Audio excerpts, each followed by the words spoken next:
Espace TV, l'année vue par la rédaction.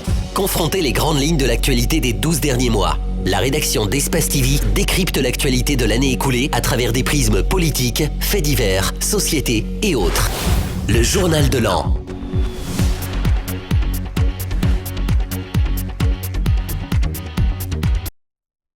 Bonsoir à tous et bonne année. Moi, Alpha Condé, président de la République élu conformément à la Constitution, je jure devant le peuple de Guinée et sur mon honneur de respecter et de faire respecter scrupuleusement les dispositions de la Constitution, des lois et des décisions de justice, de défendre les institutions constitutionnelles, l'intégrité du territoire et l'indépendance nationale. En cas de parjure, que je subisse les rigueurs de la loi. Nous étions en fin d'année 2020. Le président Alpha Condé prêtait serment pour un troisième mandat. Le premier de la 4e République, disaient ses partisans. Mais ce n'est pas ce qui reste finalement dans les esprits. En 2021, c'est finalement, et voici ce qui retient toute l'attention, une surprise plus ou moins agréable. Nous avons décidé de dissoudre la Constitution en vigueur, de dissoudre les institutions. Nous avons décidé aussi de dissoudre le gouvernement, de la fermeture des frontières terrestres et aériennes. Mais aussi cette belle image inespérée.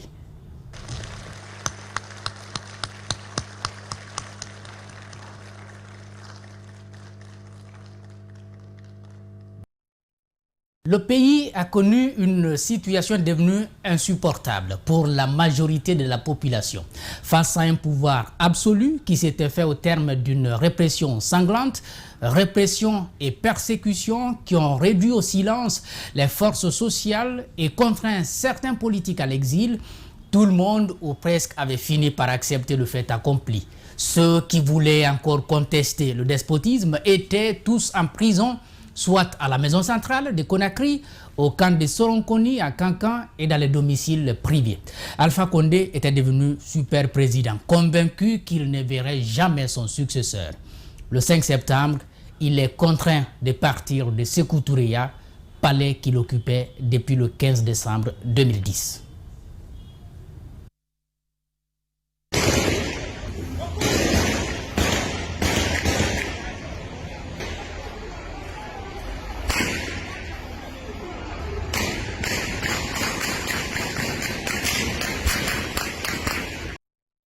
Le coup de force a été accepté. Les Guinéens avaient passé des mois de crise marqués par la hausse généralisée des prix des produits de consommation. Le chômage, qui n'était pas nouveau, s'est maintenu. Et l'espoir des diplômés en quête d'emploi s'est éteint un moment. Et pour cause, les démarches du gouvernement Kassouri qui ont rendu la vie difficile à certaines entreprises privées. En 12 mois, nous avons néanmoins constaté des efforts dans le domaine de l'énergie. La desserte en courant électrique s'est améliorée à Conakry, à Koya et à Dubreka. Les préfectures autrefois dans le noir ont commencé à percevoir de la lumière. Tout n'est pas encore à la hauteur des attentes, comme le démontrent des manifestations contre les délestages fréquents à maints endroits. Les progrès réalisés sont tout de même à l'actif du régime déchu. Un régime qui a poursuivi la lutte contre le coronavirus à travers une campagne de vaccination. La Covid-19, rappelons-le, a fait 389 morts dans le pays. La Guinée en images. Voici l'angle 365, notre magazine. Votre magazine de rappel et d'analyse de fin d'année pour tout vous dire sur la transition et les perspectives de l'année 2022. Nous aurons comme invité Ousmane Gawal Diallo, ministre de l'Urbanisme et de l'Habitat, porte-parole du gouvernement. Merci de nous choisir. Bienvenue à tous.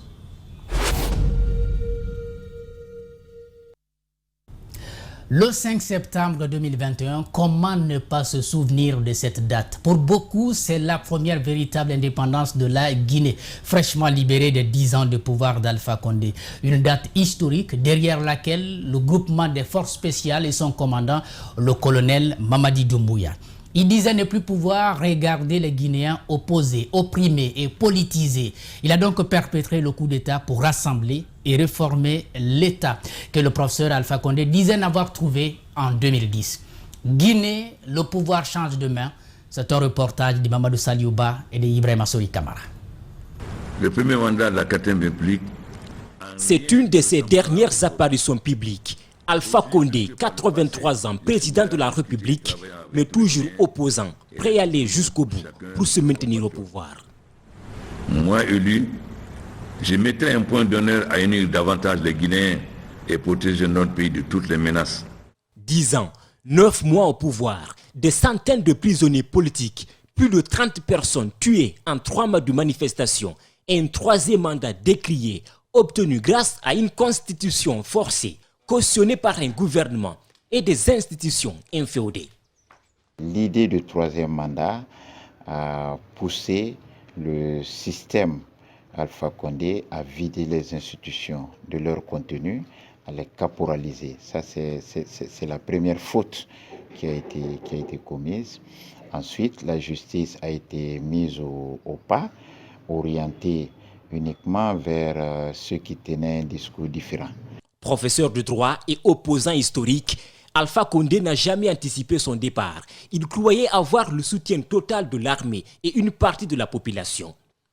Mais dimanche 5 septembre 2021, dans la plus grande surprise, un certain colonel Mamadi Doumbouya délivre des millions de Guinéens d'un pouvoir presque tyrannique.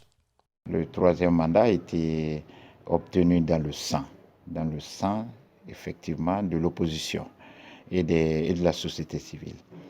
Le président est arrivé, et il a reconduit le même gouvernement.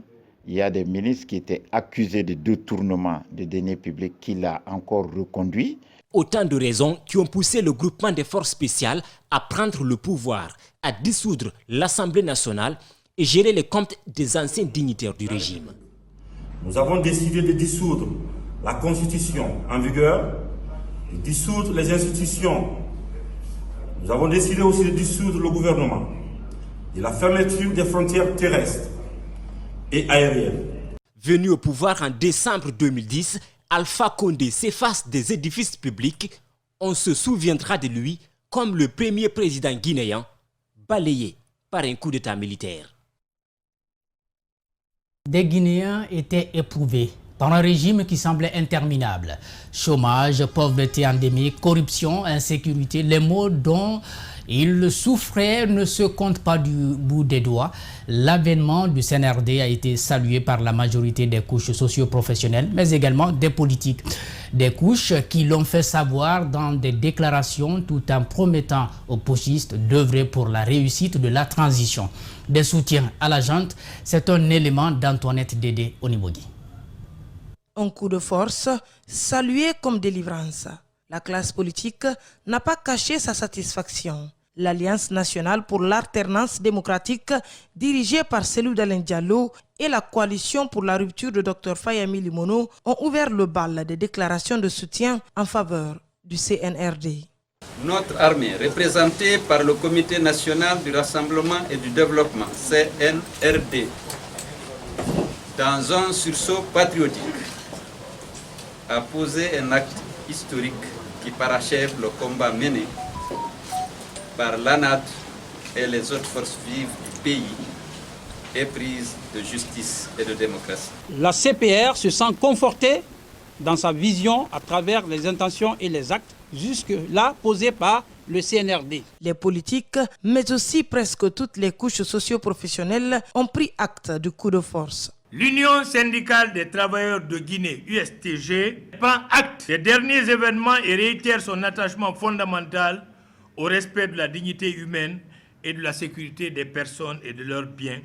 Nous saluons les efforts fournis par le Comité national du rassemblement et du développement, dont la libération des prisonniers politiques, l'ouverture du siège de l'UFDG, les sages, les coordinations régionales ainsi que l'ensemble des forces vives de la nation se sont aussi fait entendre. Ce, malgré l'interdiction par les nouvelles autorités des manifestations de soutien en leur faveur. Nous, grands marabouts de Guinée, avions constaté la prise du pouvoir par le CNRD à la date du 5 septembre 2021. La Fédération des retraités civils, militaires, veuves, déflatées et les personnes du troisième âge de Guinée prend acte de la prise du pouvoir par le CNRD. Cette vague de déclarations en faveur du CNRD est loin de connaître son épilogue, car au même moment, une trentaine de plateformes de la société civile vient de mettre en place un comité de suivi de la transition. L'organe se donne pour mission de suivre et d'évaluer toutes les actions de la junte militaire. Évincé du pouvoir le 5 septembre dernier, Alpha Condé reste claustré au palais Mohamed V, embastillé par le groupement des forces spéciales. Le RPG Arc-en-Ciel, son parti, a pris acte de la prise du pouvoir par la junte militaire qui a écourté le mandat de son champion. Un aveu d'échec, certes. Aujourd'hui, il souhaite se relancer en vue des prochaines élections. Mais avant, la libération de son leader aux mains des putschistes reste une priorité. Rosaline Goto-Monemo. Après la prise du pouvoir par le CNRD, le RPG ne condamne pas le coup d'État perpétré le 5 septembre dernier par l'équipe de Mamadi Doumbouya. Il souhaite même participer à la transition. Sa seule préoccupation demeure la libération du professeur Alpha Condé. Le RPG est resté serein. Notre seul objectif aujourd'hui, c'est la libération du professeur président Alpha Condé. Certains jeunes du parti réclament aussi la libération de l'ancien président. Des jeunes plus déterminés comme ils ont voulu le faire savoir à travers cette manifestation, vite dispersée par les forces de l'ordre. Nous étions venus pour faire une déclaration pacifique en demandant à l'opinion nationale et internationale et au CNRD de libérer totalement le président, qui soit libre de ses mouvements. Les anciens partis au pouvoir que le pays a connus ont du mal à se remettre. Le RPG Arc-en-Ciel ne veut pas connaître le même sort. C'est pourquoi ces cadres projettent sa restructuration. Une démarche qui ne cache pas la guerre de succession qui a déjà commencé entre les anciens commis de l'État. C'est les militants qui choisiront les dirigeants du parti. Les militants choisiront et ces militants le feront en toute conscience, en toute connaissance de cause. Ils tiendront compte de ce que chacun aura posé comme acte dans le sens du rayonnement du parti. Les cadres du RPG sont optimistes quant à l'avenir du parti. L'Alliance RPG Arc-en-Ciel s'est dit prête à aller aux prochaines élections et espère reprendre le pouvoir. Le RPG a les moyens, les chances de reconquérir le pouvoir. L'approche du RPG pour convaincre la population de voter RPG à nouveau est toujours son programme de société. Cette fois, le parti devra se battre sans son leader historique, Alpha Condé. Le Comité national du Rassemblement pour le développement a fait des annonces. Les plus essentielles qui riment notre quotidien depuis la concertation nationale conduite au Palais du Peuple sont la refondation de l'État, la dépolitisation de l'administration et la lutte contre la corruption. Ces axes figurent aussi bien dans la lettre d'émission du chef de l'État adressée au Premier ministre que dans la feuille de route que ce dernier a présentée à cette fin d'année. Les chantiers de la transition, c'est avec Ouminatou Sidibé. De la libération des prisonniers politiques à la formation du gouvernement, en passant par les vagues de fonctionnaires mis à la retraite, le nouveau chef de l'État a posé des actes majeurs. Lui qui avait déjà dissous des institutions, a adopté une charte mise en place, un gouvernement d'union nationale chargé de conduire une période de transition politique.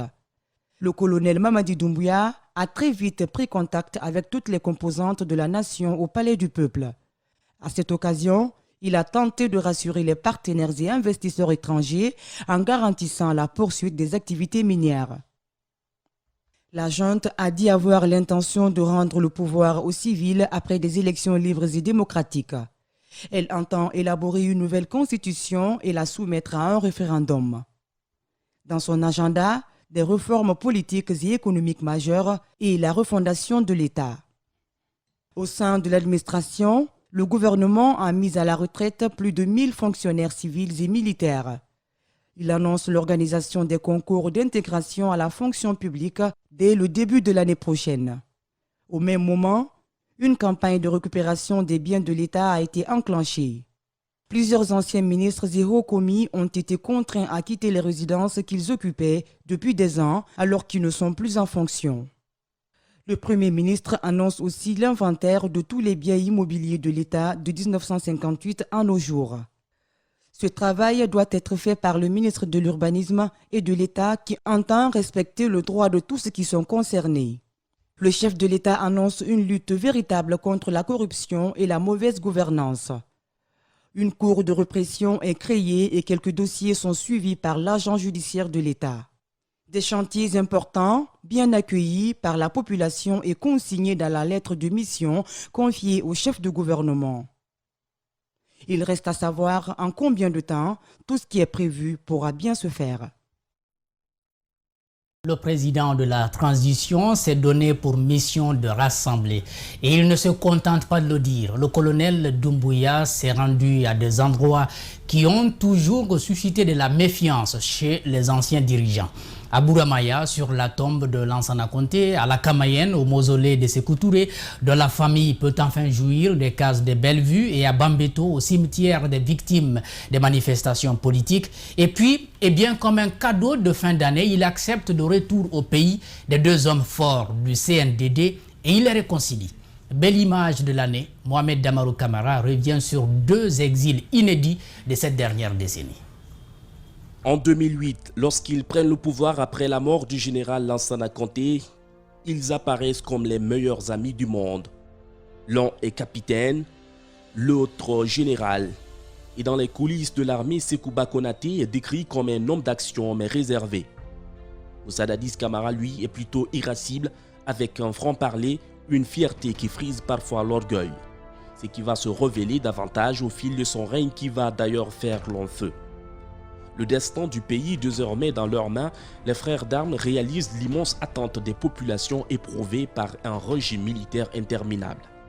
Les Guinéens ne les connaissent pas suffisamment, mais le courage qu'ils ont montré en prenant le pouvoir au lendemain de la disparition du général Conté rassure.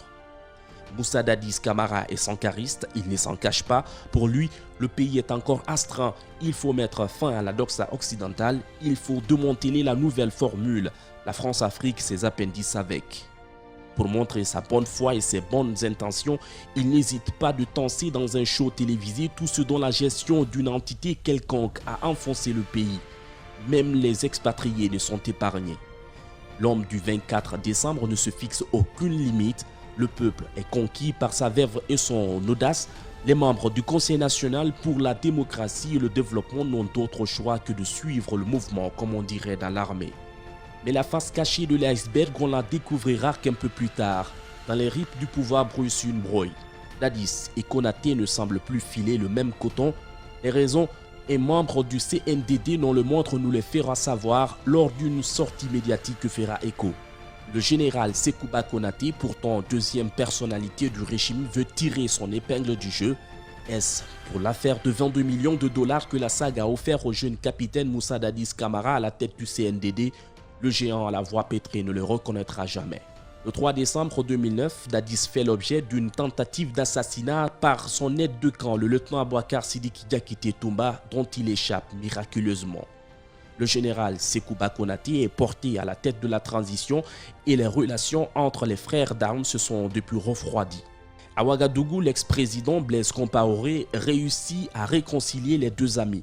Cette entente sera de courte durée car au fil du temps, l'on comprendra qu'ils n'ont jamais enterré la hache de guerre. Cela se confirmera lorsqu'un peu plus tard, l'affaire de 22 millions de dollars ressurgit dans la presse, de même que le dossier du massacre du 28 septembre qui a foncièrement entaché le régime du CNDD.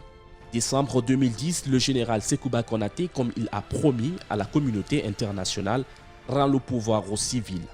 L'opposant historique, Alpha Condé, est élu à l'issue de la toute première élection démocratique du pays depuis l'indépendance. Sollicité par Jean Ping, le président de la commission de l'UE à l'époque, pour mettre en place la force africaine en attente, l'ex-président de la transition quitte le pays pour l'Éthiopie, le Maroc, les États-Unis et enfin la France. Son retour et celui de Dadis, en convalescence depuis 2009 à Ouagadougou, resteront incertains, du moins sous le régime Condé qui ne créera aucune condition d'abord pour les réconcilier et ensuite leur permettre de retrouver les leurs. Avril 2013, après le décès de sa mère, le capitaine Moussa Dadis Camara est lui autorisé à rentrer au pays pour prendre part aux obsèques de celle-ci. Il repartira aussitôt, le régime Condé le trouve encombrant, lui, mais aussi le général Sekouba Konaté. Le 5 septembre dernier, après avoir extirpé l'ex-président Condé de son palais de marbre, le colonel Mamadi Doumbouya dit prendre le pouvoir pour rassembler les Guinéens et mettre les bases du développement du pays. Cela se concrétise par des actes qu'il enchaîne. Il fait libérer des prisonniers injustement détenus par le régime Condé, se recueille sur les tombes des anciens présidents Ahmed Sékou Touré et Lansana Conté, mais aussi celles des victimes des manifestations politiques de l'opposition au cimetière de Bambeto, pour ne citer que ceci. Début décembre, le colonel Mamadi Doumbouya fait mieux en autorisant les anciens présidents de la transition Dadis et Konaté jusqu'ici en rupture à rentrer au pays. Lors d'une rencontre dite déjeuner de réconciliation, les deux hommes, grâce à la bénédiction du jeune colonel, mettent fin à près d'une décennie de rivalité, du moins devant les caméras. Une réconciliation qui n'empêche pas le processus judiciaire de se poursuivre. Cela a été clairement dit dans le communiqué du CNRD annonçant le retour au pays des deux anciens chefs d'État. Mais la justice, les Guinéens en ont toujours parlé. L'instrumentalisation de l'appareil judiciaire par l'exécutif a été longtemps dénoncée par les avocats en vain. Les magistrats prennent des décisions selon les humeurs du président de la République, un mea culpa fait par ces derniers au lendemain de la prise du pouvoir par le CNRD. Malik Sangiana Kamara. Pendant longtemps, des défenseurs des droits de l'homme, des avocats n'ont cessé de dénoncer l'immixtion de l'exécutif dans les affaires judiciaires. Pendant ce temps, les magistrats savaient bien se défendre pour balayer d'un revers de la main toutes les accusations dont ils sont victimes. Quand l'ordre vient du président de la République, toutes les manières étaient bonnes pour le mettre en application. En guise d'illustration, l'arrestation de l'activiste Foninké Mangué alors qu'il était dans la circulation. Comme son combat gênait le chef de l'État, son cas a été confié au procureur de Dixine, Sidi Souleymane Ndiaye, afin qu'il se retrouve en prison. La qualification et la réqualification des chefs d'accusation n'ont pas manqué de la part de cet homme de droit pour tordre le cou à la loi. Le 5 septembre 2021, c'est une nouvelle ère qui commence. Alpha Condé n'est plus le président de la République. Le colonel Mamadi Doumbouya prend le contrôle du pays. La justice est dans son viseur. À l'occasion des concertations engagées par le nouveau président de la République, les magistrats se dénoncent.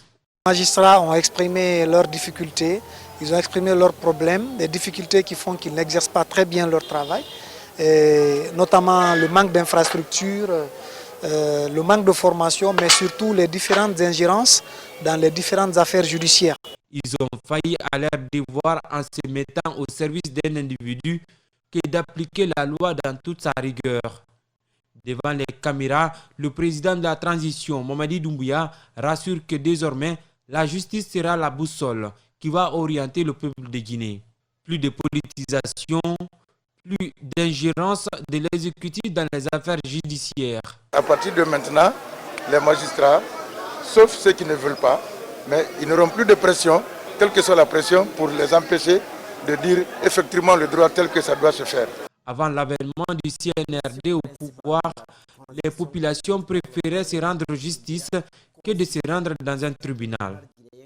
À présent, la confiance revient peu à peu avec les discours et actes posés par le président Doumbouya. La justice, selon le président de la transition, va servir de boussole désormais. Je disais que c'est d'une part quelque chose, une communication qui rassure. Maintenant que le mea culpa des magistrats est fait, les citoyens guinéens souhaitent dorénavant que le droit, la justice triomphe et que tous les Guinéens soient traités de la même manière.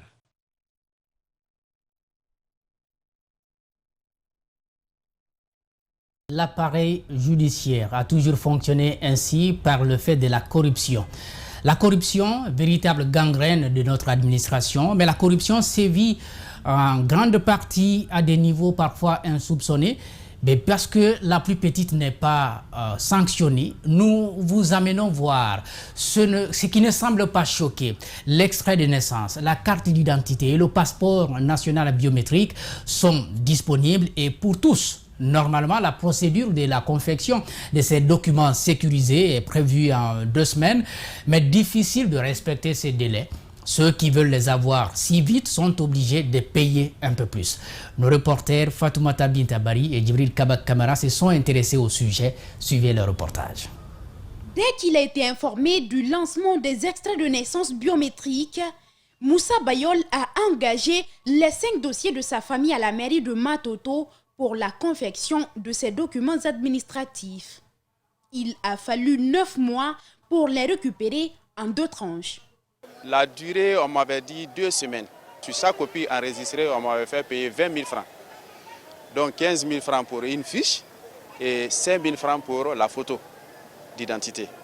Et cela, c'était pour chaque enregistrement. Ça m'a coûté, je crois, ce jour-là, dans l'ordre de 120 000 francs. Pour connaître les raisons de ce retard, nous nous sommes rendus chez le chef-service, officier de l'état civil délégué de la commune de Matoto. Il se défend. Le citoyen, il va à la banque, les 60 000, il a son reçu. Si le reçu était activé comme le passeport, on ne l'a pas traîné à l'état civil. Mais parfois, le reçu n'est pas activé. Le reçu peut faire même 1 semaine, 2 semaines sans être activé. Nous avons tenu des réunions, comme c'était le début, nous avons tenu des réunions pour leur dire, voilà, c'est des insuffisances du système, il faut le corriger. Donc, avant, ça ne peut pas jusqu'à 1 mois, ils ont commencé à corriger jusqu'à au moins, nous sommes dans le délai de 2 semaines. Un argument que les agents de la société adjudicataire du contrat de confection des extraits d'actes de naissance et des cartes d'identité nationale biométrique Multiglory n'approuvent pas. Dans l'opération pratique de la chose, ça se fait sous moins de 48 heures. Sous moins de 48 heures. La banque, elle clôture, nous avons la situation et elle est automatiquement déclarée dans nos différents serveurs. Un système informatisé très sécurisé selon ses agents. Pour avoir son extrait de naissance ou sa carte d'identité nationale biométrique, il suffit de payer 160 000 à leur banque partenaire pour récupérer le reçu en question. Pourtant, les clients se font arnaquer pour l'activation du même reçu à la mairie. Et elle est partie faire le retrait de 100 000 pour accélérer ce qu'on appelle la validation du document. J'ai payé les 100 000 et puis voilà. Et le truc, au lieu d'avoir le document en 1 mois, finalement c'est à 3 jours du document que la fille m'a appelé pour me dire venez chercher votre document, il est prêt. Conscient de l'existence de cette corruption dans son établissement, le chef-service dit avoir puni un fossoyeur. Je ne le badine pas. Quand c'est pour sanctionner, je le referai sans problème. C'est quand même le contraire qui s'opère sur le terrain. Concernant la carte d'identité, cet homme salue le respect du délai au commissariat de Matoto. Franchement, chapeau pour eux. Ils m'ont donné un délai de 2 semaines et ils sont effectivement restés dans ce délai de 2 semaines. Cette autre citoyenne résidant à la baie s'est fait retirer 1 200 000 francs guinéens pour la confection de son passeport national biométrique pour un délai de 5 jours. Il m'a dit que la confection des cartes de 5 ans coûte 1 million et 1 500 000 pour celle de 10 ans. Je lui ai dit que c'est une urgence. Il m'a dit d'envoyer alors 1 200 000 pour un délai de 5 jours. J'ai accepté et je l'ai envoyé 500 000 pour l'avance à la banque. Il m'a rappelé pour me dire d'envoyer toute la somme, sans crainte. De nouvelles mesures sont en cours pour mettre fin à toutes ces pratiques qui n'honorent pas ces structures administratives. L'année parlementaire a été interrompue par le renversement du régime Condé et la dissolution de toutes les institutions de la République. Le président Amadou Damarou Kamara et ses collègues élus sous une forte contestation étaient pourtant en train de se faire accepter peu à peu par les citoyens. Ils avaient réussi à voter une 50aine de textes de loi composés en grande majorité du RPG Arc-en-Ciel, ancien parti au pouvoir. La 9e législature était taxée de Parlement monocolore. Mamoudou Bouléré Diallo pour les 12 mois du Parlement.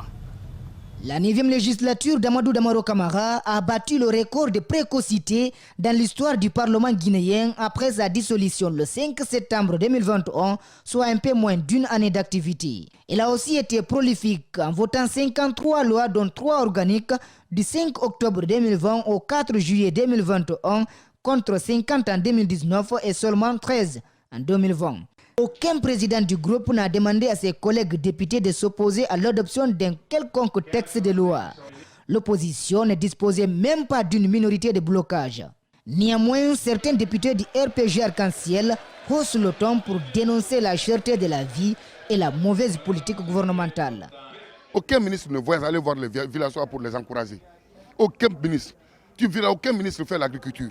C'est les pauvres personnes qui font l'agriculture. La loi portant protection et promotion des droits des personnes atteintes d'albinisme en République de Guinée, adoptée le 4 mai 2021, est considérée comme l'une des premières dans le monde par les associations qui défendent cette couche. La loi qui a créé un tollé est celle portant répression des actes attentatoires à l'ordre public, au bien public et à l'intégrité physique des agents des forces de défense et de sécurité, votée le 7 mai 2021. Puisque la 9e législature avait opté pour une session unique de 9 mois, tout allait tant bien que mal jusqu'au 5 septembre 2021, la date fatidique qui a connu la dissolution du Parlement. La construction d'un siège du Parlement est restée un rêve pour l'équipe dissoute. Il a quand même réussi à rénover une bonne partie du palais du peuple qui abrite le Parlement. Une rénovation qui a coûté plus de 30 milliards de francs guinéens selon Amadou Damaro Camara. Des tensions ont éclaté au sein même de la mouvance présidentielle pour dénoncer l'octroi des marchés à la fille du président. C'est vrai que je suis l'ordonnateur des marchés, mais la procédure ne favorise personne et n'exclut personne. Le dernier scandale a été l'augmentation constatée des budgets de la présidence de la République et de l'Assemblée nationale dans le cadre de la loi des finances rectificative 2021. Le budget de la présidence de la République, qui était de plus de 492 milliards de francs guinéens dans la loi des finances initiale, est passé à plus de 667 milliards de nos francs dans la loi des finances rectificatives. Le budget de l'Assemblée nationale s'est amendé de 31%, soit une enveloppe de plus de 84 milliards de francs guinéens. Pour remplacer le Parlement dissous, la mise en place d'un Conseil national de la transition composé de 81 membres est vivement attendue. L'économie guinéenne est toujours affectée par le coronavirus, ce qui ne reste pas sans conséquence sur le quotidien des Guinéens. Le taux d'inflation depuis septembre est à 2 chiffres. Cette inflation est tirée par les prix de la composante alimentaire en lien avec la hausse du prix du carburant à la pompe et les difficultés d'approvisionnement des marchés en produits locaux et de consommation. Malgré cette réalité, le taux de croissance s'établit à 5%. Un signe précurseur de la reprise au début de l'année prochaine. Le résumé du secteur économique, c'est avec Djibril Ba. Le contexte de crise sanitaire a eu un impact sur les économies mondiales. La Guinée ne fait pas exception. Des mesures politiques et des campagnes de vaccination ont donc favorisé l'ouverture de ces économies. Dans le pays dirigé par une junte, la croissance est à 5,5%, un chiffre porté en grande partie par le secteur minier. Et ce qui est encourageant, s'accordent les économistes au moment où la Guinée vit la pandémie de Covid-19. L'indice de développement étant un indicateur porté par la croissance, laisse à désirer. Il est à 0,4%. Il y a une légère, si l'on regarde un peu ce qui est publié par le PNUD, une légère un peu augmentation, mais reste quand même toujours en deçà des pays comme du niveau des pays comme le Sénégal ou la Côte d'Ivoire qui se trouvent autour de 0,5%. L'inflation se chiffre à 13,02% depuis septembre 2021. Elle est tirée par les prix de la composante alimentaire en lien avec la hausse du prix du carburant à la pompe et les difficultés d'approvisionnement des marchés en produits locaux de consommation. Quand on regarde quand même les toutes dernières tendances entre septembre, octobre, voire même septembre-octobre, il y a une petite décrue qui est en train de se faire quand même sur le taux d'inflation. En 2021, sur le marché de change, l'on retient que le franc guinéen continue de s'apprécier par rapport aux principales devises étrangères, reflétant l'évolution positive du rapatriement des recettes d'exportation et l'impact des réformes entreprises au niveau du marché d'échange depuis la mise en place de la salle de marché. Sur le marché officiel, le franc guinéen s'est apprécié de 0,9% par rapport au dollar et de 3,1% par rapport à l'euro au troisième trimestre 2021. En termes de prévision, l'inflation devrait baisser progressivement pour s'établir à 8% en glissement annuel au deuxième trimestre 2022 en raison de la faiblesse attendue de la demande. Un espoir qui sera porté par des réformes amorcées par les autorités militaires, la moralisation de la vie publique, la lutte contre la corruption. Dans le cadre des réformes toujours, il est à noter la mise en place de la CRIEF, la Cour de répression des infractions économiques et financières, et cela réconfortera à coup sûr le climat des affaires, sans oublier la décrispation ces derniers temps du climat politique. Parlons des mines. Pour favoriser l'investissement et assurer la transparence dans l'exploitation des ressources naturelles du pays, la Guinée a décidé de réformer son code minier. Ce depuis 2010. Le nouveau code adopté en 2011 puis amendé en 2013 prévoit dans ses dispositions la publication des conventions minières, la promotion du contenu local et la transparence dans le secteur. Ces réformes ont permis une augmentation systématique des sociétés d'exploitation et une hausse du PIB du pays. Idrissa Bari.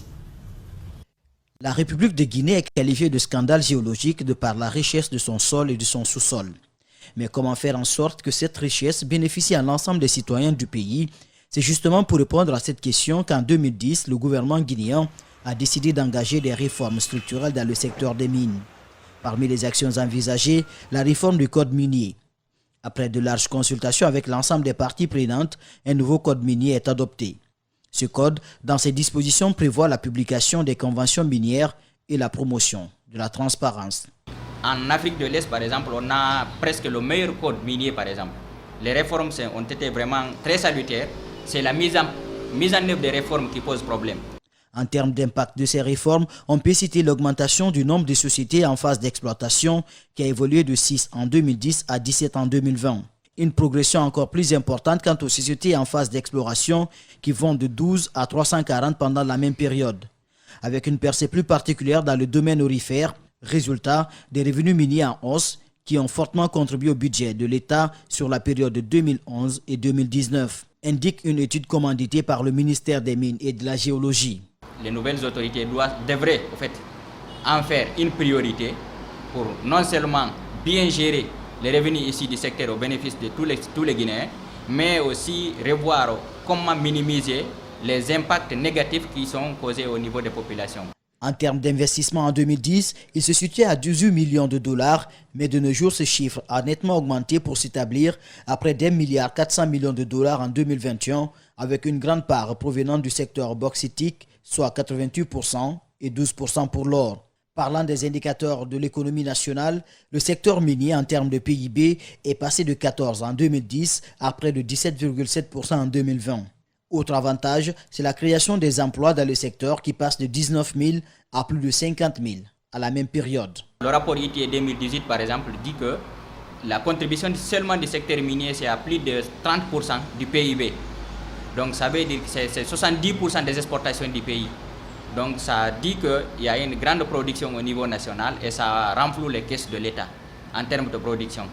Toutes ces réformes ont fait de la Guinée un acteur majeur dans l'exportation de la bauxite à travers le monde, avec plus de 85 millions de tonnes exportées en 2020. Avec la prise du pouvoir par le CNRD et malgré les engagements pris par le président Mamadi Doumbouya vis-à-vis des sociétés minières, l'inquiétude persiste sur une éventuelle possibilité de renégociation des contrats miniers avec l'ensemble des sociétés évoluantes en Guinée. Deux exemples pour illustrer l'état dans lequel se trouve notre environnement. Il se porte mal dans la préfecture de Fria d'abord, nous dit le directeur préfectoral adjoint de l'environnement. L'envolée de la poudre dans l'usine d'alumine de Frigia en fait foi. Il ne se porte pas mieux non plus à Conakry, souligne un cadre du ministère de l'Environnement. L'agression contre les forêts classées, les constructions anarchiques sur les bordures de mer. Que dire de la perforation du plateau continental pour faire des forages à Conakry? Plus grave, la forêt classée de Kakimbo est morcelée tout le temps alors qu'une faille souterraine est découverte par des géologues. Mamadou Sadio Baldé nous revient sur les détails. On n'en parle pas ou peu sur ce qu'on peut appeler le phénomène des forages en Guinée, particulièrement à Conakry. La SEG ne fournit pas suffisamment de l'eau dans les ménages.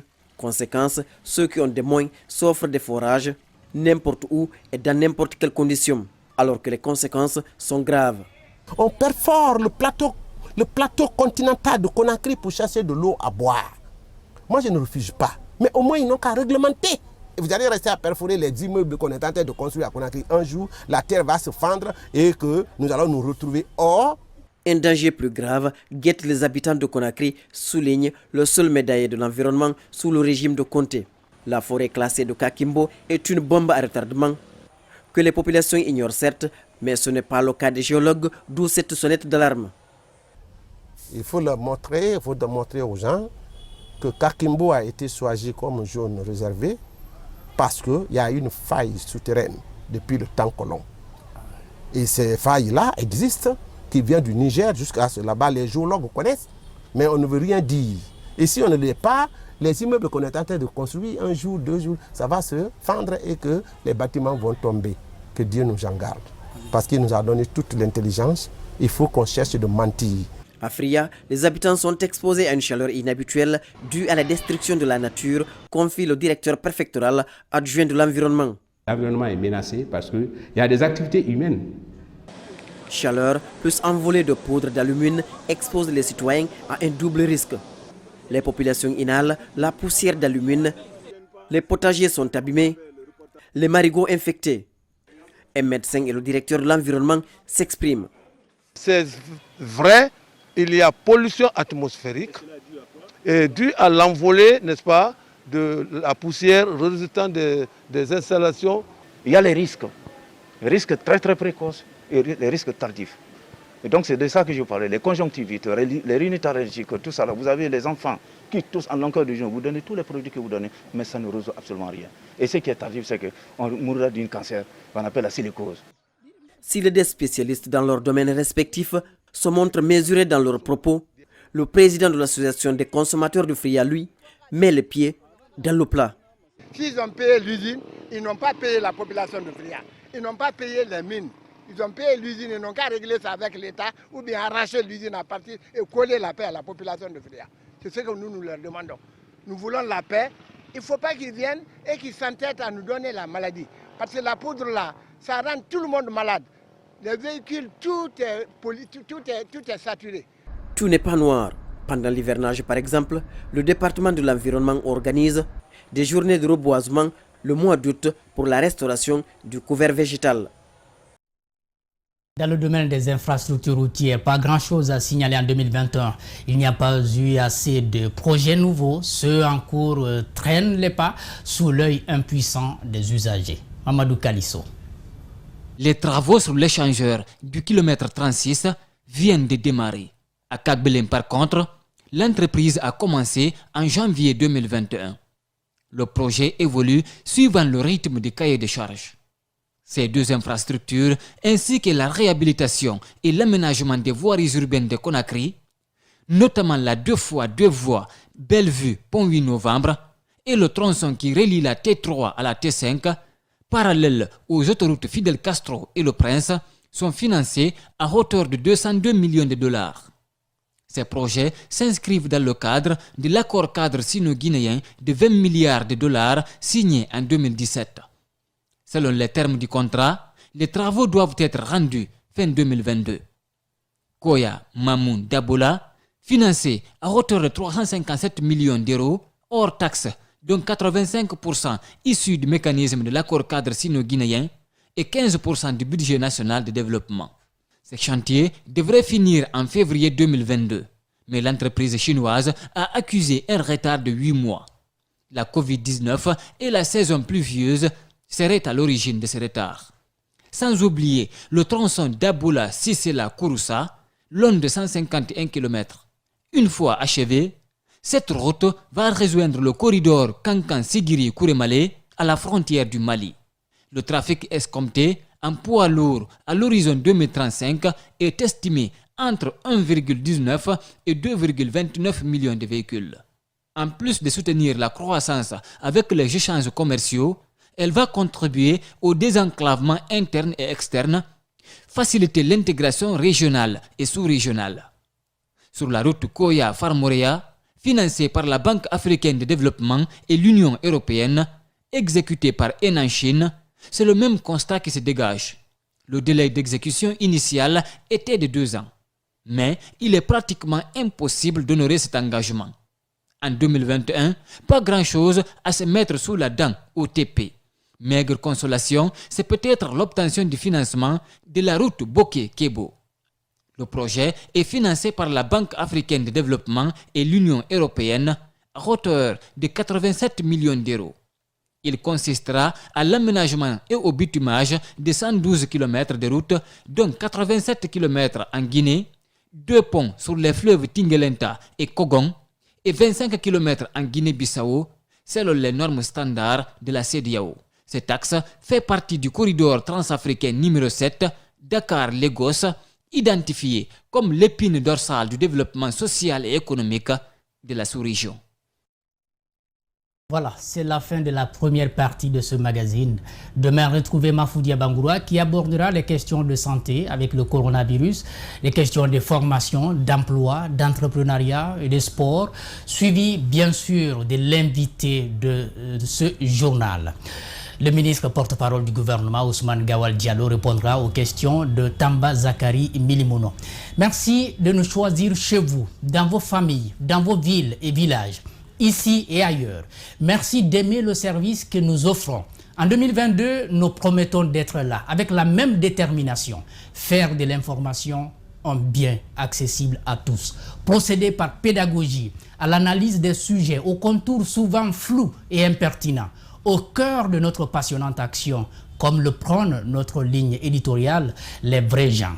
Les vrais gens comme ceux de Tanlezou, dans Massanta, Meliandou, dans Gekedou, de Bossou à Lola, de Malanta dans Gawal, de Balaki à Mali, de Kamalaya à Forekaria, de Balato dans Sigiri, de Kata dans Labé et partout où nos caméras et équipes ont été acceptées. Faire connaître nos réalités sans censure aucune est la mission à laquelle nous tenons et que nous croyons. Je vous souhaite du plaisir en compagnie des programmes d'Espace TV, les meilleurs.